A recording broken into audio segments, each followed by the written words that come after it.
दुनिया का सबसे बड़ा मुस्लिम महागठबंधन। मोदी के खिलाफ 35 करोड़ मुसलमानों की रणनीति तय। हिंदुओं को तोड़ो, मुस्लिमों को जोड़ो। अब कोई शिया सुन्नी नहीं, कोई देवबंदी बरेलवी नहीं।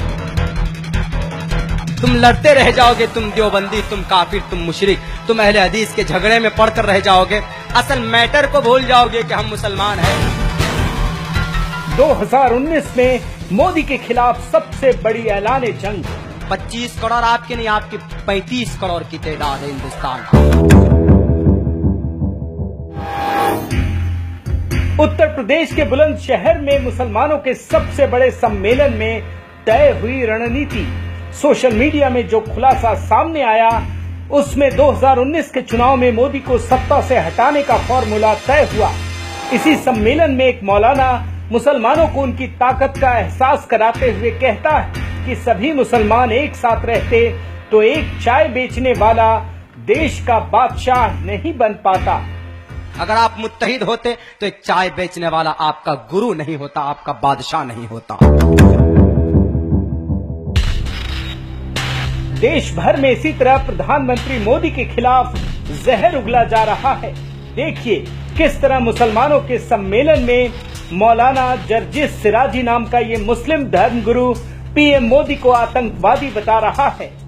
इसको कहा जाता है दहशतगर्दी, इसको कहा जाता है आतंकवाद, इसको कहा जाता है टेररिज्म।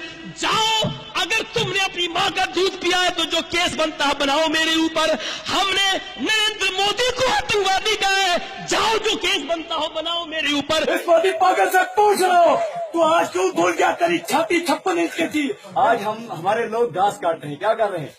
घास काट रहे हैं। खुदा की कसम, वो दलांतियां वहाँ पर घास नहीं काटेंगी, छेड़ने वालों की गर्दनें। मौलाना तय कर चुके हैं कि किसी भी सूरत में मोदी दोबारा प्रधानमंत्री न बन पाए। खुद सुन लीजिए। 2019 करीब है। मुसलमानों, अपने अंदर इत्तेफाक पैदा कर लो, इत्तेहाद पैदा कर लो। इतना याद रखना, अगर तुम्हारे दरमियान ना इत्तेफाकी हो गई, तुम्हारे दरमियान अगर ना इत्तेफाकी हो गई, तो रेपिस्टों और बलात्कारियों की सरकार फिर दोबारा भी बन जाएगी। बाबरी मस्जिद हमारी दिलों की धड़कन है, हमारे आबा अजदाद की बनाई हुई बाबरी मस्जिद है।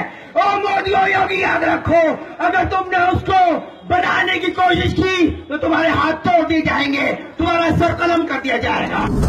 एक और मौलाना का बयान सुनिए, जो खुलेआम मुसलमानों से अपील कर रहा है कि अगले चुनाव में भाजपा और मोदी को हराने के लिए विपक्ष के हाथ मजबूत करें।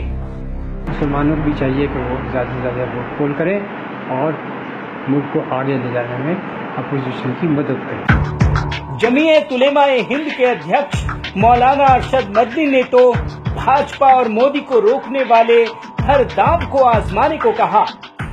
कहीं बीएसपी का बढ़ रहा है, उसे आगे बढ़ा दो। कांग्रेस का बढ़ रहा है, उसे आगे बढ़ा दो। समाजवादी पार्टी का बढ़ रहा है, आगे बढ़ा दो। आपका आगे बढ़ रहा है, आगे बढ़ा दो। बीजेपी को न आने दो।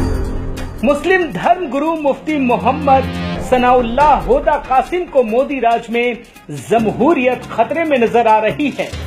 कि इस वक्त जमहूरियत खतरे में है, कि इस वक्त जमहूरियत खतरे में है। MIM के नेता अकबरुद्दीन ओवैसी ने तो सारी हदें ही पार कर दी। चाय वाले, चाय चाय चाय चाय बोल रहा है, हमको छेड़ मत। याद रख, इतना बोलूंगा कि कान में से पीप बहने लगेगा, खून निकलेगा। तो देखा आपने किस प्रकार देश भर के मुस्लिम धर्मगुरु और नेता मोदी को हटाने की साजिश में लग गए हैं। ये उसी रणनीति का हिस्सा है जिसमें 90% मुसलमान हिंदुओं को सबक सिखा सकते हैं, जिसे कांग्रेसी नेता कमलनाथ ने टॉप सीक्रेट मीटिंग में कहा था।